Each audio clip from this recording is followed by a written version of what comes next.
मोहतरमा आयशा फारूकी जी, आपने कुछ दिन पहले एक उल फिजूल स्टेटमेंट दिया था कि तुर्की के कश्मीर पर पाकिस्तान का सपोर्ट करने से हिंदुस्तान चिढ़ गया है।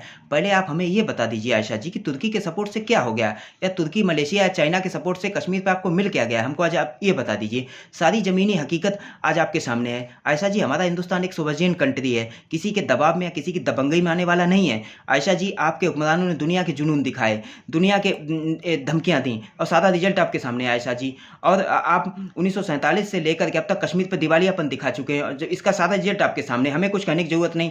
रही बात चिढ़ने की बात है, तो आयशा जी समझ लीजिए, तुर्की, मलेशिया या चाइना के सपोर्ट से हिंदुस्तान आपको कश्मीर नहीं दे देगा, आपकी थाली में कश्मीर नहीं रख देगा आयशा जी। चिढ़ने वाली बात की सच्चाई तो यह कि आयशा जी, चिड़ी आप हैं। दरअसल आपके आपके पूरे पाकिस्तान के लोग हैं, वो हमारे हिंदुस्तान से चिढ़ते हैं, हिंदुस्तान की इज्जत से, हिंदुस्तान की शोहरत से, हिंदुस्तान की तरक्की से, हिंदुस्तान के स्टेटस से आप लोग चिढ़ते हैं।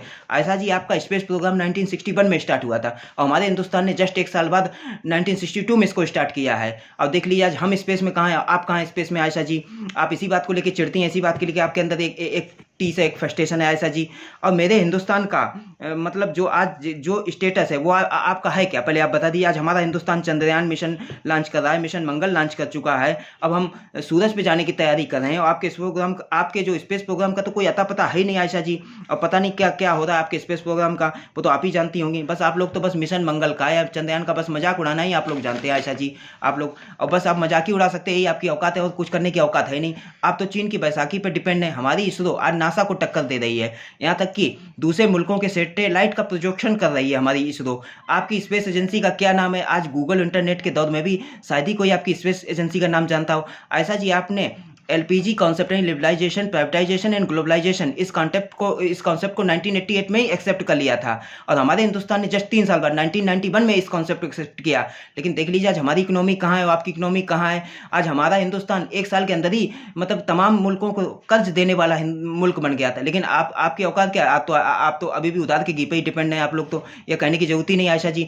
और हमारी इकोनॉमी टॉप 10 में शामिल हो गई, लेकिन आपकी इकोनॉमी आज का कोई अता ही पता नहीं। अगर आयशा जी आपकी इकोनॉमी को मैं एक टेररिस्ट इकोनॉमी कह दूं या इकोनॉमी आप टेररिस्ट कह दूं, तो it is not a hyperbole Ayesha ji. और आज हमारा हिंदुस्तान वर्ल्ड की टॉप 10 में है, और मौजूदा आपकी कंडीशन अपनी देख लीजिए।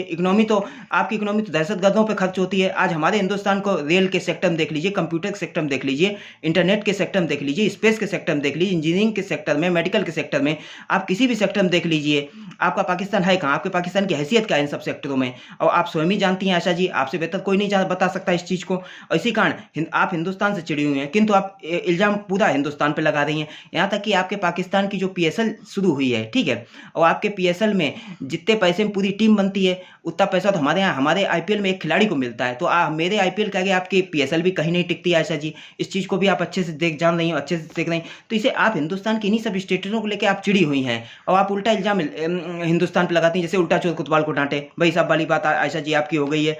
और आयशा जी, मैंने अभी कुछ ही दिन पहले आपका एक गाना सुना था कि उसमें आपने जो है कि सोशल मीडिया पर मैंने आपका गाना सुना, तो उसमें आप कह रहे हैं कि इंडिया तू चला जा, कश्मीर से तू चला जा, मेरी जन्नत है तू छोड़ जा। ये गाना मैंने सुना था आयशा जी। गाना सुन के मुझको बड़ा हंसी आई, क्योंकि इसमें आपके पाकिस्तानियों के पागलपन का शो हो रहा है, क्योंकि हमें पागलपन का शो दिखाई दिया उसमें। पागलपन, दिवालियापन और फ्रस्ट्रेशन, इन सब चीज़ों का शो हमें दिखाई दिया। दरअसल ऐसा है आयशा जी, दरअसल आपने और आपके पीएम साहब ने इस समय उधार का घी ज़्यादा पी रखा है, ठीक है। और उधार के घी को पीने के साथ साथ दरअसल आप लोगों ने क्या किया है कि वो तालिबानियों से उधार की या गिफ्ट में अफीम ले लिया आप लोगों ने, और उस अफीम को फ्राई पैन में पहले आप लोगों ने फ्राई किया अच्छे तरीके से, ठीक है।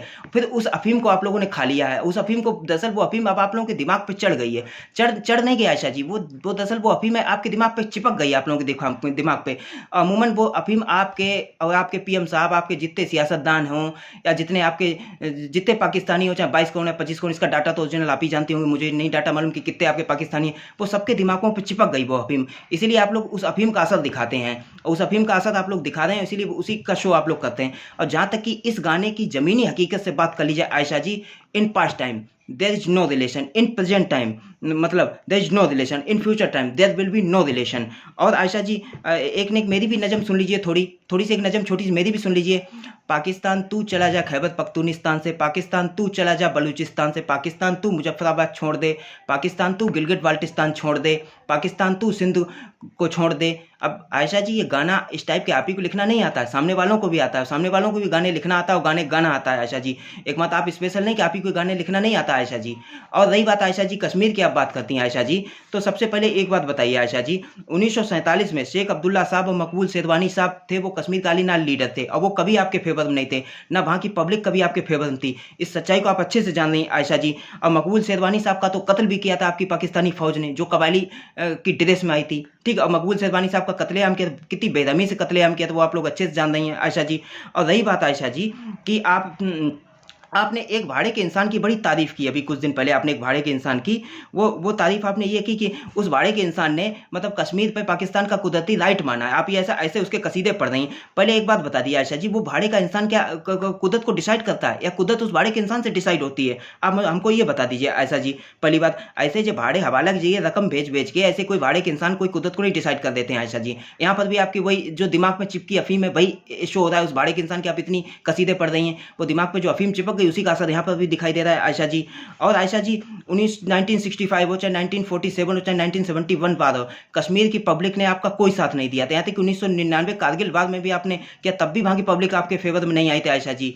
और आयशा जी इस सच्चाई को आप नहीं नकार सकती हैं जी। It is a bitter truth, it is a really truth Ayesha ji. और आयशा जी आप कश्मीरियों की बात करती हैं, पहले आप बंगालियों की सगी नहीं हो तो कश्मीरियों कैसे सगी हो जाएंगी? कितने Bengali poet, doctor, film director, author, teacher के कत्लेआम किए थे और दरिंदगी की सारी हदें पार की थी, वो अलग की थी आपने। आप लोगों ने अब्दुल सलाम साहब के साथ क्या सलूक किया, जो आपके पाकिस्तानी साइंटिस्ट थे जिन्होंने कि आपका स्पेस प्रोग्राम स्टार्ट किया था, उन सलाम साहब के साथ क्या आज तक आप उनको पाकिस्तानी नहीं मानते हैं? आप लोग उनके साथ दोयम दर्जे का व्यवहार कर रहे हैं। पहले आप उसको भी देख लीजिए आयशा जी। और आयशा जी चाइना जो सिंजियांग में उइगरों के साथ क्या करे, इस पर आपके पीएम साहब के मुंह क्यों से ले हुए हैं? आप इसको भी एक बार देख लीजिए। अब इस पर आप लोगों की जीभ सिल जाती, पता नहीं आप के पीएम साहब इस पर पता नहीं क्यों चुप हैं, मुझे ये नहीं समझ में आता है आयशा जी। और 2 साल पहले कश्मीर को आपने कैद खाना कहा था, क्योंकि दरअसल आयशा जी असल बात यह कि आपका पाकिस्तानी पूरा कैद खाना है। खैबर पख्तूनिस्तान में देख लीजिए, बलूचिस्तान देख लीजिए और सिंध को देख लीजिए। और वहाँ पर क्या हो रहा है इस समय आयशा जी? आप कितने लोगों को गड्ढों में दबा रही हैं, कितने लोगों को लाशों को गड्ढों में दबा रही हैं, उसको भी आयशा जी आप अच्छी तरह से देख लीजिए। यहाँ पर भी वही जो दिमाग पे अफीम चिपकी उसी का वो असर दिखाई दे रहा है। और आयशा जी दरअसल ऐसा आयशा जी देखिए, भिखारी जो लोग होते हैं उनकी ड्यूटी होती है भीख मांगना, और भिखारी की भी ड्यूटी भीख मांगना। भिखारी भीख मांगता ही है और भिखारी भी अपनी ड्यूटी पूरी करता है आयशा जी। और अमूमन जब भिखारी अफीम चढ़ा लेता है दिमाग पे तो उसकी ड्यूटी और बढ़ जाती है। वही साहब इस समय आपका है, जैसे उधार के घी के साथ आप लोगों ने जो अफीम फ्राई करके जो चढ़ा रखी है वही आप असर दिखाते आए दिन भीख मांगते रहते पूरी दुनिया में। तो भिखारी भी खैर अपनी ड्यूटी करता है उसमें अफीम का तड़का लगा के, और जब अफीम का तड़का लग जाता है तो उसकी ड्यूटी और बढ़ जाती है, इसमें भी कोई दो राय नहीं। चलिए, तो खैर भिखारी का काम है, भिखारी अपनी ड्यूटी करता है, इससे हमें कोई दिक्कत नहीं आयशा जी। आयशा जी अभी आप सिंध के लोगों पर गद्दारी का केस लगाया जा रहा है आपके पाकिस्तान में, ठीक है। और जाने यहाँ तक कि जो मेयर हैं उनकी पावर को कंट्रोल में किया जा रहा है, और फिर भी आप लोग कश्मीर के डेमोक्रेसी की बात करते हैं। जाने किस मुंह से आप लोग इस टाइप की बात करते हैं, मुझे ये नहीं समझ में आ रहा है। और कश्मीर को कैद खाना, दरअसल कैद खाना तो आपका पूरा पाकिस्तान खुद ही है, और जिनका खुद जब तभी आपको दूसरी दुनिया भी कैद खाने के रूप में दिखाई देती है आयशा जी। और आयशा जी सिंध बलूचिस्तान के हम लोग चाहें तो सिंध के, चाहे बलूचिस्तान के, चाहे खैबर पख्तूनिस्तान के, और सारे दहशतगर्दों को हम लोग भी चाहें तो मुजाहिदीन बोल सकते हैं, हम लोग भी चाहें तो उन्हें जिहादी बोल सकते हैं, हम लोग भी उनको फ्रीडम फाइटर बोल सकते हैं। लेकिन हम लोग ऐसा नहीं बोल रहे कि फिर हमें आप में फ़र्क क्या रह जाएगा आयशा जी? कि भाई जाहिर सी बात है, एक अफीम चिपके माइंड में एक नॉर्मल माइंड में क्या अंतर रह जाएगा? कोई अंतर नहीं रह जाएगा आयशा जी। तो चाहे हम लोग भी बोल सकते हैं लेकिन हम लोग ऐसा नहीं करते, फिर हमें आप में वही बात मैं फिर रिपीट कर रहा हूँ, हमें आप में फ़र्क क्या रह जाएगा? और आयशा जी अभी कुछ ही दिन पहले जो पीओके के एक मलिक वसीम साहब का स्टेटमेंट देख लीजिए। मलिक वसीम साहब जैसे जन कितने कश्मीरियों को आपने उनके घर से निकाल दिया, उनके घरों पर कब्जा कर लिया है, और पता नहीं आप किस मुँह से आप ये बात कर रहे हैं। यहाँ तक कि गिलगित बाल्टिस्तान में भी आपके यहाँ विद्रोह हो रहा है, जो आपकी हुकूमत के खिलाफ नारेबाजी कर रहे हैं आयशा जी। पहले आप उसी को देख लीजिए आयशा जी। और आयशा जी वही हिसाब है आयशा जी कि आप अपने घर को तो नहीं देखते, दूसरे के ऊपर कमेंट्स करते हैं आप लोग आयशा जी। और आयशा जी मैं एक बार फिर आपसे यही कहता हूँ कि जिनके गिरेबान खुद इतने गंदे होते हैं वो दूसरों के ऊपर उंगली नहीं उठाते हैं, और जिनके घर खुद शीशे के होते हैं वो दूसरों के ऊपर पत्थर नहीं फेंकते, और जिनके घर खुद नाली संदे होते हैं वो दूसरों के ऊपर कमेंट्स नहीं करते हैं आयशा जी। और आयशा जी सबसे पहले आप अपने गिरेबान में झांकिए। और आज के लिए इतना ही आयशा जी, आगे हमें ज़रूरत पड़ी तो मैं आपसे फिर बात करूँगा। आज के लिए बस इतना, फिर मैं ज़रूरत पड़ी फिर निश्चित आपसे बात करूँगा।